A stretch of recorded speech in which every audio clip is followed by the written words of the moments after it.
I'm Kathy Cregan, CPA with Tax Magic Podcast.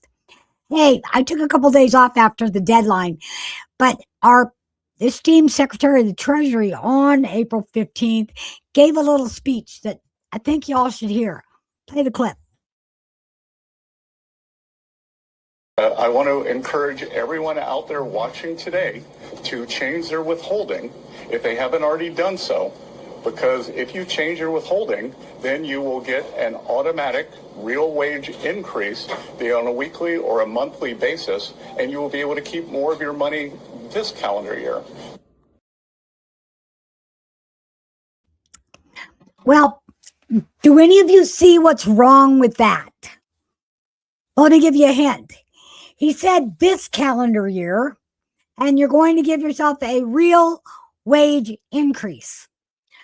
First off, you're changing the withholding. You're not giving yourself an increase in anything except cash flow this year, and you're probably going to owe next year. They did this several years ago, and it really was a cluster. I don't recommend anything he's saying, actually, because he also said that this year was a fantastic year. And as I pointed out a couple of days ago, maybe a week or so ago, that if you think sitting on the phone for hold or on hold on the phone for 2 hours and then getting hung up on is fantastic, then they are doing great. They aren't. I'm sorry, but they're not. There are so many other people out there that are pussyfooting around this, and I'm not going to. This is really bad advice that he's given us. What's going to happen is the withholding tables are changing. You're going to withhold less, but the tax tables aren't. So at the end of the day, yay! You're going to still owe the same amount of money that you did, but you're going to have less withholding.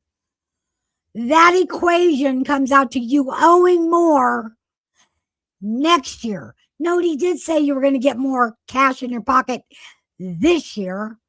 Well, that certainly doesn't help your tax bill next year. So, if you want to be prudent and take really good care of yourselves, meet with your tax professional before you change that W-4. Do not withhold more or less until you consult with them. Even when you consult with them, it still could be wrong because that little calculation they use on that W-4, I've never been able to get it right. If I use their calculation, I have either underpaid dramatically or overpaid dramatically. So I suggest you meet with your tax professional and have them tell you what to do. Because at the end of the day, what's going to happen is you're going to either owe more and not have it, or you're going to owe more and not have it. Right. So I suggest you meet with your tax professional and not listen to him. He may have been really good on Wall Street, but at the tax code, he's really bad, or at least logistically so, because that's horrible advice. I said it. This content is for educational and entertainment purposes only and does not constitute professional advice of any kind. Always consult with your tax professional. Be sure to read this full disclosure. Listener discretion is advised.